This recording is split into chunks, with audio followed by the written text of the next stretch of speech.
So this is really fascinating. We found another clip. We posted one yesterday. This is another clip of Adel bin Ahmed, who is a Saudi foreign minister. And this is from a few years ago at the Munich Security Conference, where he speaks very plainly about Iran. And, right now we're seeing all these protests unfolding in Iran in the aftermath of economic serious woes, inflation, and just public services not working properly.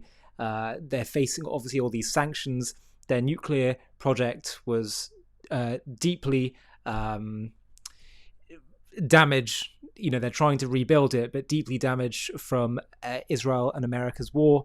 They're really not in a good place, and the people are starting to rise up. And here are some rather prophetic warnings from, very interestingly, a Saudi foreign minister. I want to share this with you. Have a watch. When I look at our region today, I see a challenge that emanates from Iran. I'm sure you've heard previous speakers talk about this challenge.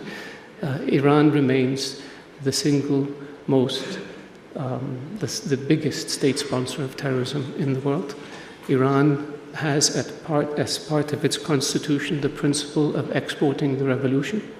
Iran does not believe in the principle of citizenship. It believes that the Shia, the dispossessed, as Iran calls them, all belong to Iran and not to their countries of origin. And this is unacceptable for us in the kingdom, for our allies in the Gulf, and for any country in the world. The Iranians do not believe in the principle of good neighborliness or non-interference in the affairs of others, and this is manifested in their interference in Lebanon, Syria, Iraq, Kuwait, Saudi Arabia, Bahrain, Yemen, Pakistan, Afghanistan. The Iranians have disrespected international law by attacking embassies, assassinating diplomats, by planting terror cells in other countries, by harboring and sheltering terrorists. In 2001, when the US went to war against Al-Qaeda in Afghanistan, the board of directors of Al-Qaeda moved to Iran. Saad bin Laden, Osama bin Laden's son, Saif al-Adl, the chief of operations for Al-Qaeda, and almost a dozen other senior leaders went and lived in Iran. The order to blow up 3 housing compounds in our nation's capital in 2003 was given by Saif al-Adl while he was in Iran to the operatives in Saudi Arabia. We have the conversation on tape. It's irrefutable. The Iranians have blown up Cobra Towers in 1996. They have smuggled weapons and missiles to the Houthis in Yemen in violation of UN Security Council resolutions in order to lob these missiles at our country and to kill our people.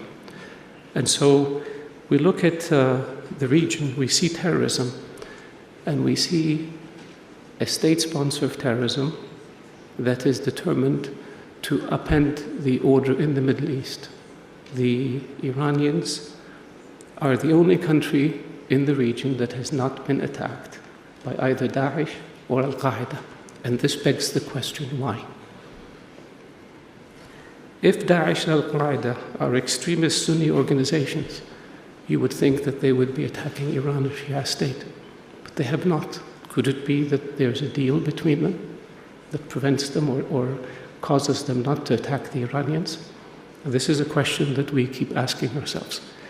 The Iranians talk about wanting to turn a new page, wanting to look forward, not backwards. This is great, but what do we do about the present? We cannot ignore what they're doing in the region. And we cannot ignore the fact that their constitution, as I mentioned earlier, calls for the export of the revolution. How can one deal with a nation whose objective is to destroy us? So until and unless Iran changes its behavior and changes its outlook and changes the principles upon which the Iranian state is based, it will be very difficult to deal with a country like this, not just for Saudi Arabia, but for other countries. We're hopeful that Iran will change. We respect Iran's culture, we respect the Iranian people. It's a great civilization. It's a neighbor of ours. We have to deal with them for many, many years. But it takes two to have a good relationship. For 35 years, we have extended our arm in friendship to the Iranians. And for 35 years, we have gotten death and destruction in return. This cannot continue.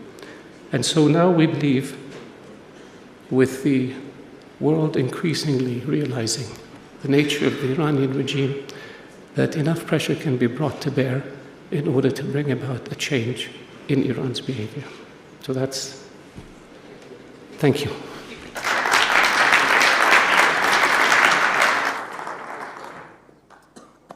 Let me pick up your last point, that you are hopeful Iran will change. We heard from the Foreign Minister of Iran this morning, Javad Zarif, mentioning that the President of Iran has been to, as you know, to Oman and to Kuwait. As you know, Kuwait is trying to mediate between your country and Iran. Iran has also offered in the last few days a political approach to resolving Yemen. Is this a beginning of a different approach to dealing with this huge fault line in the region? What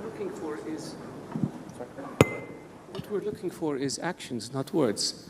They would say these are actions. The president is visiting, they offered an initiative. And sending weapons to the Houthis and sending ballistic missiles to the Houthis in Yemen are actions. Can you? Yes, that's okay? Better. Yeah, much better. I was saying we want to hear your voice very clearly. I was saying that saying things is one thing and doing something else is another. When the Iranians send weapons in violation of UN Security Council resolutions to the Houthis in Yemen, that's an action. When the Iranians send Shia militias to fight in support of Bashar al-Assad in Syria, that's action. When the Iranians plant terror cells in Bahrain and in Saudi Arabia and other places, that's action. And the action is more important than the words. So what action are you calling for? We had a very interesting session among US senators at before this session, with Senator Graham saying now is the time for Congress to act directly against Iran. Others said we don't want to get involved in what they described as a proxy war between Iran and Saudi Arabia. If President Trump was sitting where I'm sitting, what would you ask from him? To assert American leadership, to be engaged in the world, to work with allies, to be a force for good, as America has always been. Do you want sanctions? Do you want military pressure, threats? With regards to this issue that you have said is the main threat in the region? I believe that the Iranians must understand that acting the way they have for the past 35 years is not acceptable. I believe that the Iranians must understand that the world will not let them get away with literally murder. And I think when they do, their behavior will change. But so far we haven't seen a change in behavior. And so the Iranians have violated the ballistic missile accords. The Iranians have stepped up the tempo of their mischief during the negotiations with the P5+1, and they continued to step it up after the agreement was signed. So this notion that an agreement is going to cause Iran to change its behavior, we don't see reflected in the facts. So what are you calling for? More sanctions or more than that? What would you like to see happen in 2017 to resolve what you say is the main threat in the region? I believe that I don't believe that Iran is an irrational actor. I think they're very rational. I believe that Iran knows where the red lines are if the red lines are drawn clearly. And I believe that the world has to make it clear to the Iranians that there is certain behavior that will not be tolerated and that there will be consequences. And those consequences have to be in tune with what the violations are. It's now on the table a call to Arab states, including Saudi Arabia, to join Israel in a coalition to fight against Iran. Is this a coalition you want to join? I don't know. There have been talks about different coalitions. The issue is not physically fighting Iran. We're looking at hoping that Iran will change its behavior so it can become an accepted member of the international community and become a productive and constructive member of the Middle East. And we're waiting for the Iranians to do so. But until and unless they do this, we will have no choice but to push back against them. The Islamic Republic of Iran. For over 4 decades, its leaders have stood defiantly, their voices thundering through Tehran's streets, chanting death to Israel and waging a relentless war on the West. But what fuels this fierce, unyielding hatred? Is it politics? A grab for regional power? Or something even more profound? A theology that casts Israel and the West as cosmic enemies in a divine battle for the end of days? In this JTV Plus documentary, we embark on a journey to unravel the apocalyptic beliefs at the core of Iran's revolution. We'll uncover the sacred Shia doctrines that prophesy a world reborn through chaos, where a hidden redeemer, the Mahdi, will rise to vanquish evil, with Israel and America as the ultimate foes. We'll dive deep into the mystical visions of a global Islamic order, where martyrdom and jihad pave the path to divine victory. We'll explore how these ancient beliefs shape Iran's every move, from its fiery rhetoric to its deadly proxy wars. From the revolutionary sermons of Ayatollah Khomeini, who ignited a nation, to the shadow wars of spies, cyber attacks, and missiles that have pushed the region to the brink. We'll trace the arc of a regime bent on reshaping history, and we'll reveal the climactic moment when Israel struck back with Operation Rising Lion, a daring, high-stakes operation that shook the world and redefined the conflict. This is not just a story of a nation, but of a creed that seeks to rewrite the future, a conflict that threatens to engulf us all. Join us as we expose the hidden truths behind what Iran sees as its sacred mission, its unrelenting rage, and the battle for our world's destiny. To watch this JTV Plus documentary and access much more premium content, click on the link in the video description.